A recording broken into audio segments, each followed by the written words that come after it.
Rose TV 24. Enjoy by listening to the Holy Quran. রোজা রেখে inhaler insulin ব্যবহার করা যাবে কিনা জানা দরকার আছে না নাই? সিওপিডি ও ব্রঙ্কিয়াল অ্যাজমার রোগীদের জন্য একটি শ্বাসরোধ করা, আর একটা হচ্ছে এই শ্বাসকষ্টে যে আক্রমণাত্মক যে অবস্থা এটাকে প্রতিরোধ করে। দুইটি কারণেই কিন্তু ইনহেলার গ্রহণ করা হয়। এটা নিয়ে স্কলারদের দুটি মত রয়েছে। কয়টি মত? রোজা ভঙ্গ হওয়ার একটি কারণ, গুরুত্বপূর্ণ কারণ হচ্ছে পেটের খাদ্য নালী দিয়ে পেটের মধ্যে কোনো খাবার প্রবেশ করা। কথা বোঝাতে পেরেছি? পেটের মধ্যে দিয়ে কোনো খাবার প্রবেশ করা। আপনি যদি ইনহেলার গ্রহণ করেন, এই ইনহেলার কি আপনার পেটের মধ্যে খাবার নিয়ে যায়? কথা বলেন। আপনি যে ইনসুলিন নিচ্ছেন ডায়াবেটিস রোগী যারা, এটা কি আপনার খাবার নিয়ে যায় পেটের মধ্যে? আপনার ক্ষুধা নিবারণ করে? যদি ক্ষুধা নিবারণ না করে তাহলে ইনহেলার ইনসুলিন গ্রহণ করা জায়েজ। কিন্তু একটা বিষয়, যদি ডক্টর বলে যে দিনে 2 বার নিলেই আপনার যথেষ্ট, তাহলে আপনি সাহরির সময় নেন, আপনি ইফতারের সময় নেন। এটা হচ্ছে উত্তম পদ্ধতি। এটা হচ্ছে কি উত্তম পদ্ধতি। কিন্তু ডাক্তার যদি বলে যে না, আপনাকে দিনের মধ্যেও 3-4 বার নিতে হবে, তাহলে আপনি নিতে পারেন। 100 জন স্কলারের মধ্যে 90% স্কলার এই মত দিয়েছেন, 10% স্কলার এটার বিপরীত মত দিয়েছেন যে রোজা রাখলে এগুলো গ্রহণ করা যাবে না। যেহেতু 90% স্কলার ওই দিকে মত দিয়েছেন, আমরা 90-র দিকে যাব, ঠিক কিনা? তাহলে ইনহেলার আর ইনসুলিন যদি রোজা রেখে কেউ গ্রহণ করে তাহলে তার রোজা নষ্ট হবে না। আরেকটি প্রশ্ন, কাজা, কাফফারা এবং ফিদিয়া কখন আসে? মহিলাদের একটা সমস্যা রয়েছে মান্থলি, আপনারা জানেন তো, অসুস্থ হয়ে যায়। কোনো মা বোন যদি অসুস্থ হয়ে যায়, এই রোজাটা পরে করে ফেলবেন। আপনি যদি অসুস্থ হয়ে যান অথবা সফরে যান, আপনি এই রোজাটা না রেখে পরে করতে পারবেন। আপনি বলবেন দলিল কি? আমার আল্লাহ রাব্বুল আলামিন সূরা বাকারার মধ্যে বলছেন, ফামান কানা মিনকুম মারিদান আও আলা সাফারিন ফাইদ্দাতুম মিন আইয়ামিন উখর। বলুন আল্লাহু আকবার। যে ব্যক্তি অসুস্থ হয়ে যায় অথবা সফরে থাকে, সফরে থাকার কারণে অথবা অসুস্থতার কারণে রোজা রাখতে কষ্ট হয়, আল্লাহ রাব্বুল আলামিন বলছেন ফাইদ্দাতুম মিন আইয়ামিন উখর, তারা অন্য দিন তাই এই রোজাগুলো পূরণ করে দিবে। বলুন সুবহানাল্লাহ। সফরটা কেমন দূরত্বের হওয়া চাই? 3 দিন পায়ে হেঁটে যত কিলোমিটার যাওয়া যায়। কয় দিন?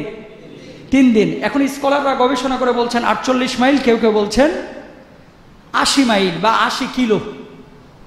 3 দিন পায়ে হেঁটে সফর করে যেতে যত সময় লাগে, এত দূর, এত কিলো পর্যন্ত যদি আপনি সফর করেন, তাহলে আপনি রোজাটাকে আজকে না রেখে পরে অন্য সময় রাখতে পারবেন। কাজা করার কি আছে? অপশন আছে।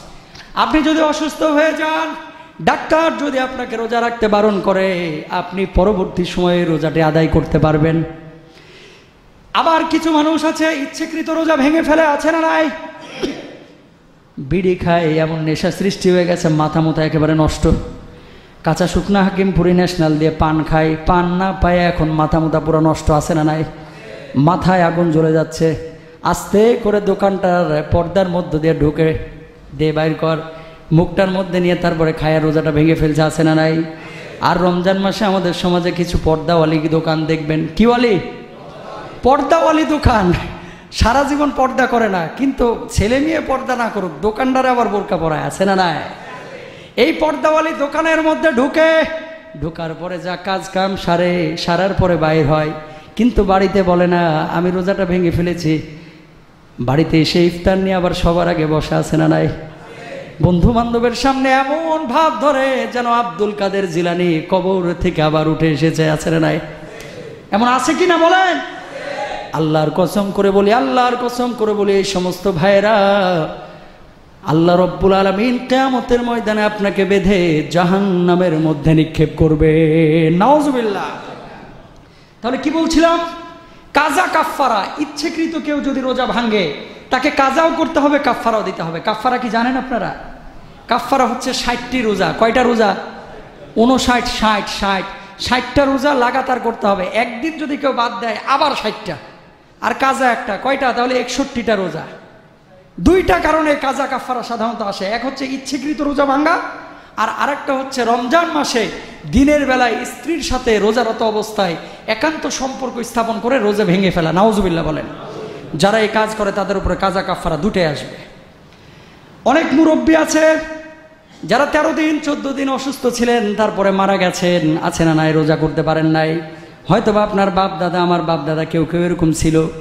সন্তান জীবিত আছে, তাদের করণীয় কি? ওই যে বাবা মারা গেছেন, মা মারা গেছেন, সম্ভব হলে আপনি রোজাগুলো রাখবেন। আর যদি সম্ভব না হয়, প্রতিটি রোজার বিনিময়ে 2 বেলা খাবার একজন মিসকিনকে খাওয়ায় দিবেন। বলুন সুবহানাল্লাহ। আল্লাহ কত সহজ করে দিয়েছেন। লা ইউকাল্লিফুল্লাহু নাফসান ইল্লা উসাহা। আল্লাহ তার বান্দার উপরে কোনো জিনিস চাপিয়ে দেন না। প্রচারের স্বার্থে চ্যানেলটি সাবস্ক্রাইব করুন। নতুন ভিডিও পেতে বেল বাটনে ক্লিক করুন।